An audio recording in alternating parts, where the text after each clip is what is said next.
Et l'Europe est en train, avec le Mercosur, de faire en sorte de massacrer les agriculteurs français et d'autres pays européens d'ailleurs. Le but étant la pénurie alimentaire. Nous allons y arriver. Regardez, c'est comme chaque fois la pénurie d'œufs, puisque la viande est trop chère, les gens achètent des œufs. Alors d'habitude, bon, les télés accusent facilement les musulmans, hein, pour le beurre, c'est les musulmans. Est-ce que pour les œufs, c'est la même chose? Alors vous allez voir, pénurie d'œufs.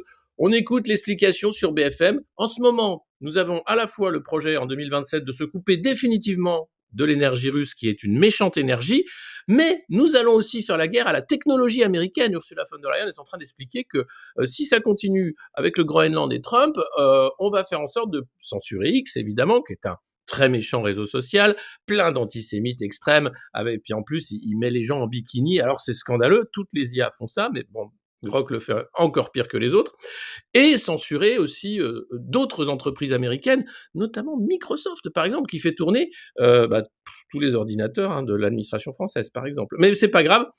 Donc l'Europe va se priver de tout à peu près, et l'Europe est en train, avec le Mercosur, de faire en sorte de massacrer les agriculteurs français et d'autres pays européens d'ailleurs. Le but étant la pénurie alimentaire. Nous allons y arriver. Regardez, c'est comme chaque fois la pénurie d'œufs, puisque la viande est trop chère, les gens achètent des œufs. Alors d'habitude, bon, les télés accusent facilement les musulmans, hein, pour le beurre, c'est les musulmans.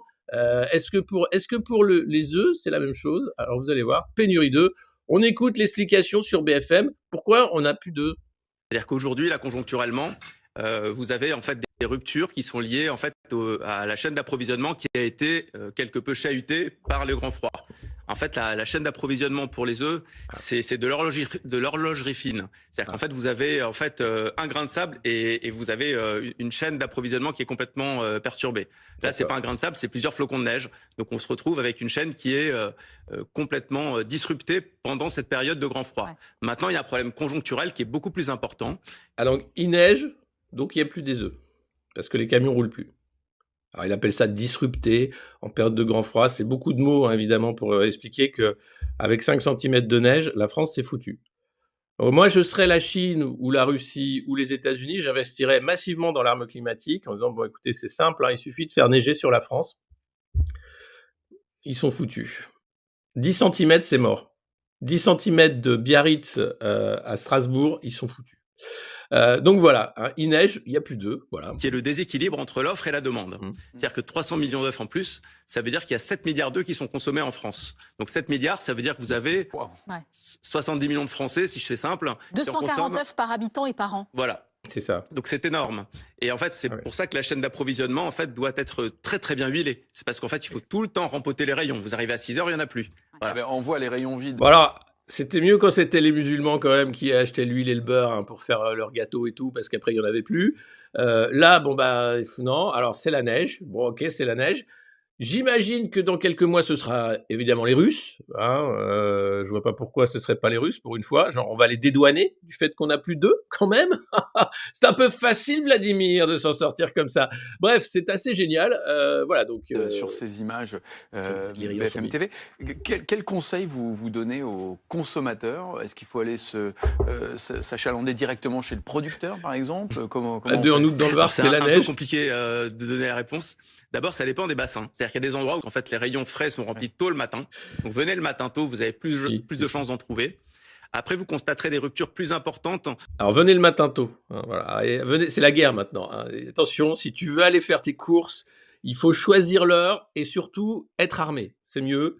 Hein, parce que si jamais ton caddie peut être assiégé par d'autres consommateurs qui ont vu des œufs dans le caddie, qui vont les voler. Donc là, il faut quelqu'un qui s'occupe du caddie, sécuriser le caddie, arriver tôt, hein, savoir très très très vite ce que tu veux, avoir ta liste et aller le plus rapidement possible. Non, c'est génial, c'est génial. Sur certains produits plutôt que d'autres. Les produits notamment plein air, bio sont plus sensibles aux ruptures parce que la demande est croissante et parce que la conversion des agriculteurs des œufs plutôt en cage vers des œufs de plein air prend du temps.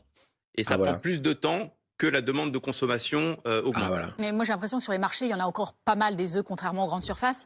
Est-ce que vous avez constaté, est-ce qu'il y a un switch? Est-ce qu'on date cet engouement pour les œufs à une période particulière? On a beaucoup parlé du Covid, la période. Alors évidemment, si vous avez un poulailler, tout ça vous fait rire, puisque c'est assez facile de s'approvisionner avec un poulailler. Sachez quand même qu'il y a une taxe poulailler, attention, et que compte tenu maintenant de la difficulté de trouver des œufs pour approvisionner les Français, il se peut que la taxe augmente. Je suis pas sûr que dans le projet de budget de Lecornu avec les socialistes qui vont trahir tout le monde encore une fois, il n'y ait pas un truc, une petite ligne sur les œufs et les poulaillers. Attention, à partir de plus de 5 poules, vous êtes considéré comme un producteur indépendant.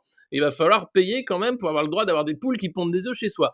Voilà, donc attention, si vous avez un poulailler, surveillez bien le budget qui arrive et les lois, parce qu'il se pourrait qu'il y ait quand même des lois folles. Alors, il y a quand même des œufs sur les marchés. Du Covid.